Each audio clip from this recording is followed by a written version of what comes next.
پہلی بات یہ جو عشرہ شروع ہونے والا ہے ذی الحجہ کا، بات تو سیرت کی ہے لیکن چونکہ موقع کی مناسبت ہے اس لیے اس حوالے سے چند گزارشات کر کے اپنی بات کو ختم کروں گا۔ یہ عشرہ ذی الحجہ جو شروع ہونے والا ہے، پہلی بات آپ نے یہ نوٹ کرنی ہے کہ 28-29 تک آپ نے اپنے ناخن اور بالوں کو کاٹ لینا ہے۔ اس کا کیا اجر و ثواب ہے؟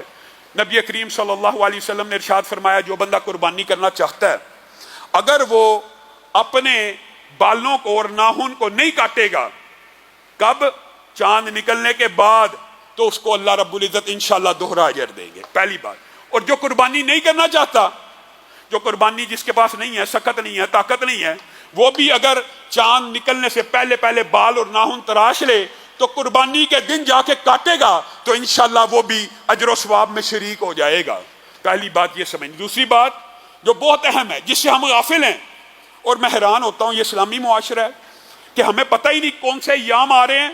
والفجر ولیال عشر والشفع والوتر، اللہ کہہ رہا ہے فجر کی قسم، طلوع فجر کی، اور مفسرین نے لکھا یہ ہو سکتا پہلے یکم ذی الحجہ کے چاند کی قسم ہے کہ یوم نہر کے چاند کی قسم ہے۔ یہ اس بارے میں تو چلو اختلاف پایا جاتا ہے۔ ولیال عشر، یہ عشرہ ذی الحجہ کی 10 راتوں کی اللہ قسم کھا کے کہہ رہا ہے۔ والشفع والوتر، عرفہ کے دن کی قسم، یوم نہر کی قسم، اس کے بعد آنے والے ایام کی قسم کھا کے کہہ رہا ہے۔ جب اللہ کسی چیز کی قسم کھائیں اس چیز کی قدر و منزلت کا آپ کو خود ہی اندازہ ہونا چاہیے۔ اور اس کی تشریح میں جو حدیث مفسرین لے کے آئے ہیں وہ کیا ہے؟ صحیح حدیث ہے۔ ایام بہت سے ہیں، ایام بہت سے ہیں، آپ کو پتہ ہے جمعہ مقدس ایام میں سے، رمضان مقدس ایام میں سے ہے۔ مختلف ایام کی اہمیت ہوتی ہے، فضیلت ہوتی ہے، لیکن نبی کریم صلی اللہ علیہ وسلم نے فرمایا یہ 10 ایام افضل الایام ہیں، یہ 10 ایام افضل الایام ہیں، یہ 10 ایام افضل الایام ہیں۔ ان میں کہا گیا سبحان اللہ، صرف سبحان اللہ، بات سمجھ کے جانا ہے، صرف سبحان اللہ، الحمدللہ، اللہ اکبر، ولا حول ولا قوت الا باللہ، کوئی بھی ذکر، صرف یہ کہہ دیا کسی بندے نے یہ 10 دن شروع ہوئے، بندہ اپنے گھر میں بیٹھے اور کہہ رہا ہے سبحان اللہ سبحان اللہ۔ نبی کریم صلی اللہ علیہ وسلم کی صحیح حدیث ہے کہ اس دن میں کیا گیا نیکی کا عمل جہاد فی سبیل اللہ سے بھی افضل ہے، جہاد فی سبیل اللہ سے بھی افضل ہے، اور حدیث صحیح ہے۔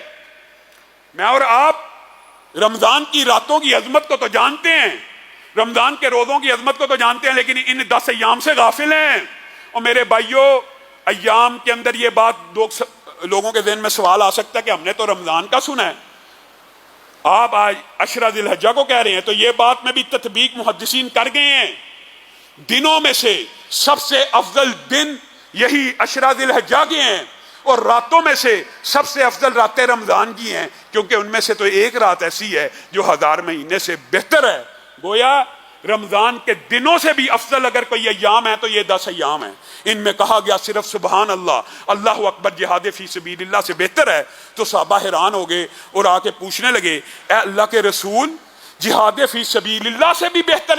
آپ تو جہاد کی اتنی فضیلتیں برکتیں بیان کرتے ہیں، اس سے افضل کیسے ہو سکتا ہے؟ کہا صرف ایک شخص ان دنوں میں کیے گئے نیکی کے اعمال سے آگے نکل سکتا ہے۔ اللہ کے رسول وہ کون؟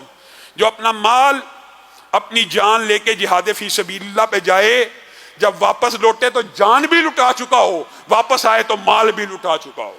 یعنی صرف وہ شخص ان 10 دنوں میں کیے گئے نیکی کے اعمال سے زیادہ فضیلت حاصل کر سکتا ہے۔ تو میرے بھائیو، یہ 10 دن آ رہے ہیں، ان کے اندر آپ نے ذکر بھی کرنا ہے، ان کے اندر آپ نے روزے بھی رکھنے ہیں، ان کے اندر آپ نے تہجد بھی پڑھنی ہے۔ یہ سارے کے سارے اعمال جس طرح رمضان میں اپنی ٹریننگ اور تربیت کرتے ہیں ویسے کرنی ہے۔ اور لبرل مافیا کے اوپر تو بس ماتم ہی کہا جا سکتا ہے، قربانی آ رہی ہے، شروع ہو گئے، قربانی سے بہتر ہے جی کولر لگا دیا جائے، قربانی سے بہتر ہے یہ وہی ڈائلاگ ہیں، مسجد میں سیمنٹ کی بوری دینے سے بہتر ہے کسی بچی کو پیسے دے دیے جائیں جہیز کے لیے۔ یہ ڈائلاگ، یہ لبرل مافیا قربانی کے، عبادت کے جو بھی افعال ہوتے ہیں ان کے اوپر حملہ ور ہوتے ہیں۔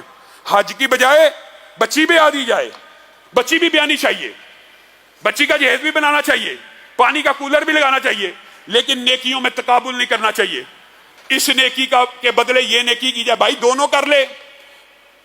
اور ان لبرل مافیا کے لوگوں سے بندہ کوئی پوچھے آپ نے کبھی ویلنٹائنز ڈے کے اوپر تو نہیں کہا کہ کیک اور غباروں اور موم بتیوں اور یہ جو $5 کروڑ ایک ایک شہر میں غباروں کے اوپر دل کے بنے ہوئے ان کو ضائع کرنے کی بجائے غریبوں کو دے دیا جائے. کبھی آپ نے اینڈرائڈ کا $1,00,000 والا موبائل لینے سے پہلے تو یہ نہیں کہا ڈائلاگ کہ یہ $1,00,000 کے موبائل کی جگہ کسی بچی کو جہیز دے دیا جائے. کبھی آپ نے 1 کروڑ کی گاڑی کے اوپر یا پی سی یا واری کے ہوٹل کے اندر کھانا کھانے وقت تو یہ ڈائلاگ بازی نہیں کی. تو اللہ کے شاعر اللہ اور انشاءاللہ قربانی کے حوالے سے آئندہ آنے والے خطبے میں بھی چند گزارشات کو رکھوں گا، لیکن صرف ایک حدیث آپ کے سامنے رکھ کے اپنی بات کو ختم کرتا ہوں. چند اور باتیں بھی آج آپ کے ساتھ کرنا چاہتا ہوں.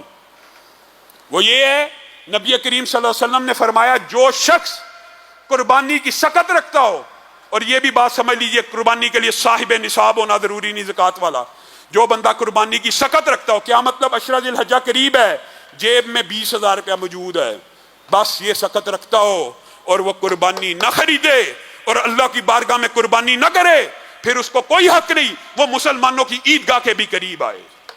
یہ اتنا سخت فریضہ ہے. انشاءاللہ اس حوالے سے بھی چند گزارشات